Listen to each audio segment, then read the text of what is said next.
लय और ताल के साथ जब सुरों का संगम हो जाए तो शब्द भी थिरकने लगते हैं। सुर, लय और ताल की सरगम मन और शरीर को एक रूहानी एहसास कराती हैं। राजस्थानी गायन के क्षेत्र में अपनी पहचान रखने वाली सीमा मिश्रा के अनुसार खासकर तनाव और अवसाद के समय मनपसंद गीत संगीत सुनने से काफी आराम मिलता है। लोकगीत और लोक संगीत हमारी संस्कृति का एक बहता ऐसा दरिया है जिसमें कि हम रोजाना डूबते हैं, तिरते हैं, बाहर निकलते हैं। एक तरोताजगी का एहसास कराता है। हमारे साथ में लोक गायिका स्वर कोकिला सीमा मिश्रा जी है। आपसे ये जानना चाह रहे हैं कि आज के संदर्भ में संगीत, वह भी अगर मनपसंद संगीत थोड़ा सा सुन लिया जाए, गीत हो, गजल हो या लोक संगीत हो, कुछ भी हो, अगर थोड़ा सा समय उसके साथ में गुजारें तो हम उस तनाव और अवसाद से बाहर निकल सकते हैं।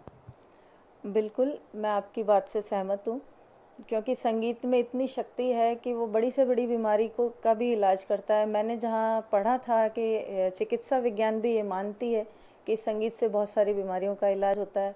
जैसे अगर किसी को बीपी है तो उसे मध्यम लय वाला संगीत सुनना चाहिए, अगर हाई ब्लड प्रेशर है तो, और अगर किसी का लो है तो उसको तेज गति वाला संगीत सुनना चाहिए। बहुत सारी बातें मैंने पढ़ी है और संगीत से बहुत सारे हमारे स्ट्रेस दूर होते हैं। जैसे अभी दौर चल रहा है, बहुत से लोगों के घर में ट्रेजेडी हुई है, किसी के अपने दूर हो गए हैं इस बीमारी से। तो मैं ये कहना चाहूँगी कि संगीत के माध्यम से हम लोगों तक अपनी अच्छी वेव पहुंचा सकते हैं। और हमने पिछले 1 साल में काफ़ी सारे कलाकारों ने ये प्रयास भी किया था। बहुत सारे ऑनलाइन कार्यक्रम भी हुए थे, फेसबुक के ज़रिए, बाकी ऐप्स के ज़रिए मैंने भी किए थे। तो कोशिश हम यही करते हैं कि जितने भी लोग इस परेशानी से जूझ रहे हैं, उनका हम संगीत के द्वारा किस तरह उनको हम खुश रख सकें, उनका मनोरंजन कर सकें। और जब संगीत की बात करते हैं तो वेस्टर्न म्यूजिक भी है, उसमें आपके लोक संगीत भी। और लोक संगीत की बात करते हैं तो क्योंकि हमारे जीवन से जुड़ा हुआ वो संगीत निकलता है, लोक व्यवहार से जुड़ा हुआ संगीत निकलता है। और मातृभाषा में जब हम अपने उस गीत और संगीत को सुनते हैं तो एक आनंद सी अनुभूति होती है। इस तरह से देखते हैं कि चूंकि आप भी इस विधा में बहुत लंबे अरसे से काम कर रही हैं, तो आपने क्या अनुभव किया कि लोक संगीत के साथ में जुड़ते हुए अगर हम थोड़ा सा उसके साथ में वक्त गुजारें तो निश्चित रूप से हम आनंद की जो प्राप्ति करते हैं। आनंद का मतलब होता है कि मन में एक सुकून का एहसास होता है कि हाँ, थोड़ा सा रिलैक्स हो जाते हैं।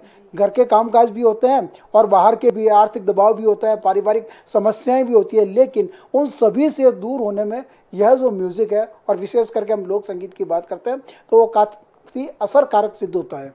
बिल्कुल, क्योंकि हमारे राजस्थानी संगीत का तो बड़ा महत्व है। हमारे हर तीज त्योहार, हर फंक्शन के गीत हैं, लेकिन 1 साल से ना कोई त्योहार मनाए जा रहे हैं, ना कोई फंक्शन हो रहे हैं। होली भी हमारी ऐसे ही चली गई। तो क्योंकि होली का एक समय ऐसा होता है जिसमें हर कोई इंसान मस्ती में झूमता है और चंग और धमाल गाता है, लेकिन इस बार वो सब भी हम लोग नहीं कर पाए और हमारे भी कार्यक्रम बहुत कम हुए। लेकिन फिर भी हम अपने गीतों के द्वारा ज़्यादा से ज़्यादा गीत हम शेयर करते हैं और करते हैं, उनको सुनाते हैं। तो लोक संगीत हमारे जीवन में रचा बसा है।